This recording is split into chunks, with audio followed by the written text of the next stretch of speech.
girone B della Serie C maschile c'è una squadra che scende in campo con il nome di Benacus. Il Benacus, antico nome del lago di Garda, fa base a Bardolino, in provincia di Verona, ed è una società con un centinaio di tesserati, che riparte ex novo dalla Serie C. Questo nome è un nome storico della pallavolo veronese che fino a 6 anni fa, per 15 anni, aveva appunto militato nei campionati vari, soprattutto ad alto livello in Serie C maschile, e poi 6 anni fa ha fermato un po' la sua attività e ha ripreso appunto quest'anno con questo nuovo progetto, diciamo triennale, riprendendo una Serie C maschile, quindi ritornando a dove l'avevamo lasciato e ricostituendo quello che è il settore giovanile e poi i rapporti che ancora anni fa avevano permesso al Benacus di essere una società di riferimento nella pallavolo veronese. Oltre alla Serie C, il Benacus ha un po' di movimento a livello giovanile, come ci spiega il responsabile del vivaio e giocatore in Serie C.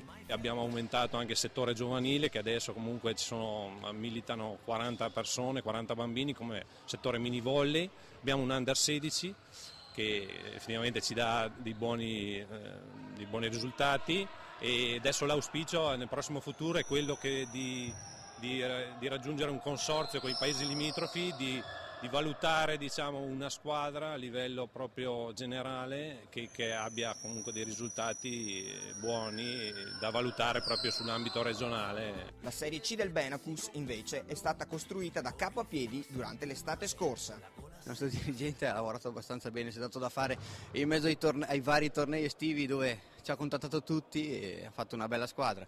La salvezza sicuramente l'ha portata, però bisogna sempre giocarsela sul campo, la carta non dice mai quello che poi i valori sul campo si dimostrano. Ecco com'è composta allora la rosa del Benacus, che prende parte al campionato di C maschile. Il cuore della squadra, diciamo, che sono gli ex giocatori del Benacus, nel senso che i giovani della squadra che parlavo prima, che ha fatto diversi campionati in Serie C, siamo io, Meneghelli Francesco, che ha fatto tra l'altro l'ultimo campionato in Serie B1 su a Trento, Erculiani Andrea, che è un altro centrale, è sempre stato al Benacus, Diego Fisi, che tra l'altro è il secondo allenatore della Marminanza, che ha sempre giocato nel Benacus, e Rizzi Massimo.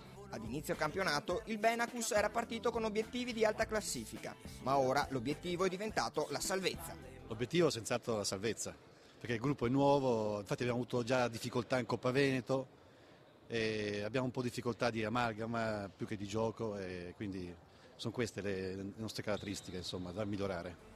In realtà a Verona non ci sono molte squadre in C maschile e per questo il Benacus è comunque una realtà importante nel panorama provinciale. Sì, siamo fieri di essere in Serie C perché comunque è una categoria di tutto rispetto. Fino adesso ci siamo dati da fare per rimanere a metà classifica, anche perché partendo con una squadra completamente nuova non è così semplice. Cercheremo l'anno prossimo di tornare a dire un qualcosa di più. Oltre alla B2, che la società si augura di raggiungere presto, ci sono in cantiere alcune sinergie importanti. Prima la società operava solo a Bardolino, mentre da quest'anno e questo progetto prevede l'allargamento a quello che è le zone limitrofe di Lazise, Garda, Costermano e Caprino, quindi ovviamente racchiudono un territorio molto vasto che però per situazioni logistiche è molto ben fornito di ottime strutture, quindi che sicuramente potranno aiutarci in questo progetto un po' ambizioso per riportare nella rive del Garda una pallavolo di alto livello.